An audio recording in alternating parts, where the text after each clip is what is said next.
धन्यवाद सभापति महोदय। आपने वर्ष 24-25 की पूरक अनुदान मांगों के प्रथम बैच पर बोलने का अवसर दिया, इसके लिए आपका आभार व्यक्त करता हूं। पूंजीवाद वह जो लगातार बढ़ रहा है, मुख्य रूप से ठेकों के माध्यम से निष्पादित किया जाता है और बड़े लाभ ठेकेदारों को जाते हैं, जबकि सामाजिक कल्याण योजना के लिए बजट जो प्रत्यक्ष लाभ हस्तांतरण के माध्यम से पारित किया जाता है घट रहा है। क्या सरकार पूंजीगत व्यय में वृद्धि के साथ अनुपातिक रूप से सामाजिक कल्याण योजनाओं के लिए बजट बढ़ाने की योजना बना रही है?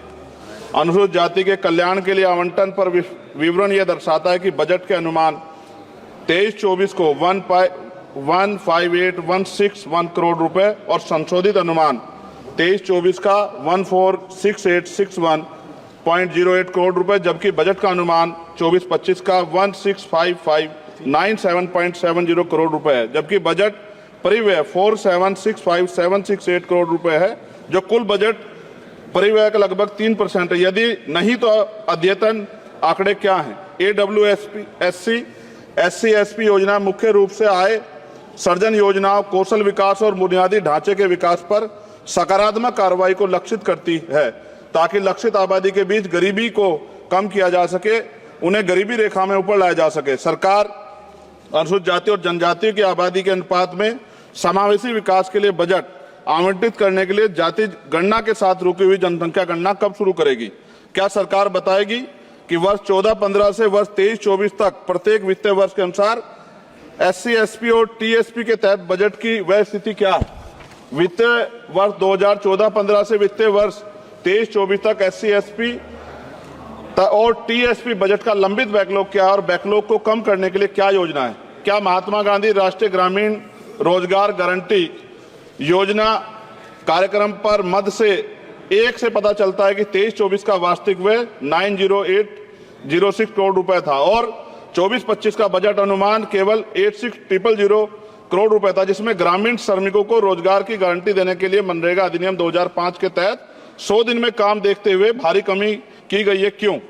13.07 करोड़ सक्रिय श्रमिकों को दर्शाता है, जबकि बजट आवंटन 92.56 करोड़ 2024-25 में व्यक्तिगत दिवस सर्जित किए गए, यानी कि अब तक 7 दिन का रोजगार सर्जित किया गया। शायद G20 शिखर सम्मेलन दिनांक 7 फरवरी 2024 के वक्तव्य में संशोधित अनुमान के 74524.29 करोड़ रुपए की खर्च के संकेत दिया गया, जो बदल सकता है। बजट अनुमान 24-25 के तहत सक्रिय जॉब कार्ड धारक श्रमिकों को कितने दिनों की गारंटी कार्ड नौकरी की योजना बनाई गई है? राष्ट्रीय स्तर पर औसत दैनिक मजदूरी भुगतान क्या है? यदि सभी सक्रिय कार्ड धारक श्रमिक 100 दिन काम करते तो कितने बजट की आवश्यकता है? क्या मुफ्त अनाज देने के साथ साथ अतिरिक्त नौकरियां देना उचित नहीं? क्या यह वांछनीय नहीं कि सक्रिय कार्ड धारक श्रमिकों को कम से कम 6 महीने में 180 दिन की आजीविका रोजगार सुनिश्चित करने के लिए मनरेगा निधि में वृद्धि की जाए, ताकि उनमें अपनी रोटी कमाने का गर्व की भावना पैदा और सम्मान के साथ जीने का अधिकार को बढ़ावा मिले?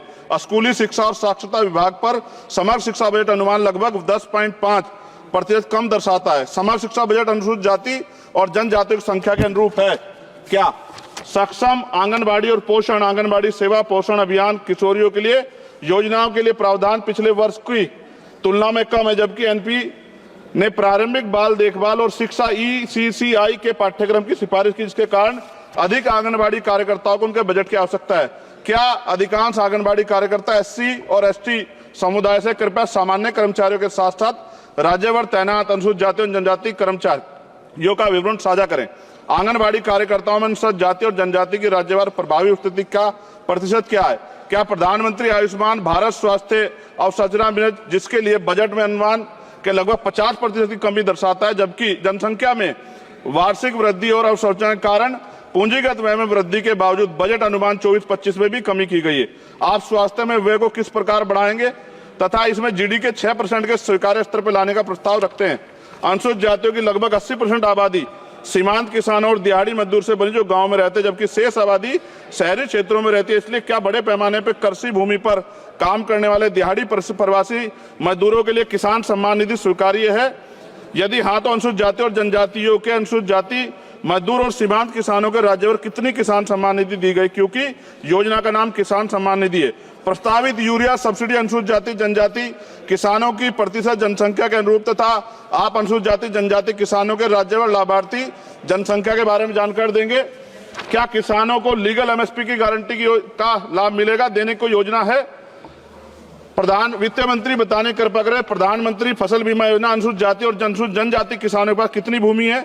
माननीय कृषि मंत्री से अनुरोध है कि वो सामान्य समुदाय की भूमि के सापेक्ष अनुसूचित जाति और जनजाति की भूमि का राज्यवार विवरण दे।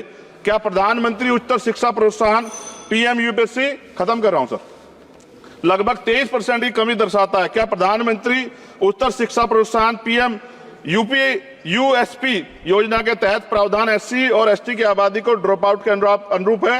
यदि हाँ तो pre matric, post matric, graduation और पोस्ट ग्रेजुएशन के प्रत्येक स्तर पर एससी एसटी छात्रों, ओबीसी छात्रों के ड्रॉप आउट दर क्या है? इसे कैसे कम किया जाएगा? उच्चतर शिक्षा प्रोत्साहन से राज्यवार अनुसूचित जाति और जनजाति लाभार्थियों का प्रतिशत कितना है? प्रधानमंत्री आवास योजना ग्रामीण बजट में कटौती के बावजूद उच्च आवंटन के कारण एससी और एसटी के अधिक घर बनाए गए हैं क्या?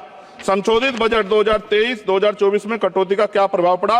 वर्ष 23-24 और 2023-24 के राज्यवार 22-23 और 23-24 के राज्यवार एससी एसटी समुदाय के साथ सामान्य समुदाय कितने घर दिए गए? सरकार द्वारा एससी एसटी और सामान्य समुदाय के राज्यवार कितने घर आवंटित हैं? क्या सरकार एससी और एसटी उम्मीदवारों की आवंटित घर की सूची पते के साथ राज्यवार दे सकती है? और अंत में महोदय, सबसे ज्यादा जरूरी है एससी एसटी वर्गों, ओबीसी वर्गों की जान की सुरक्षा। एनसीआरबी का डाटा कहता है कि इतनी महिलाओं पे रेप, एससी एसटी की और हत्याएं होती हैं, आज भी जुल्म होता है और कहीं कोई सुनवाई नहीं है, ना राज्य सुनता है। और केंद्र को, क्योंकि हम केंद्र से जुड़े हुए हैं, हम लोग केंद्र में कहते हैं तो वो राज्य के ऊपर छोड़ देते हैं। क्या दलित, आदिवासी, पिछड़ों को मरने के लिए छोड़ दिया जाए? क्या उनके जीवन का कोई मोल नहीं है? क्या उनकी बेटियों का सम्मान नहीं है? क्या उनकी बेटियां देश की बेटियां नहीं है? क्या उनकी माओ को अपने बच्चों की सुरक्षा की गारंटी मिलनी चाहिए, नहीं मिलनी चाहिए? जब बजट का तो सर तब कुछ करेंगे जब वो जिंदा रहेंगे। मैं लगातार इस पे आवाज उठा रहा हूं और मुझे नहीं लगता कि इस पे कोई उम्मीद हमें ज्यादा बची है। मैं आपके माध्यम से प्रधानमंत्री से मांग करता हूं कि इन वर्गों की सुरक्षा की व्यवस्था सुनिश्चित किया जाए। जब जिएंगे तभी तो कुछ आगे बढ़ेंगे, और अभी तो 75 साल बाद कहां खड़े हैं, ये किससे छिपा नहीं। बहुत बहुत धन्यवाद श्री दर्शन, आपने मुझे मेरी बात रखने का मौका दिया।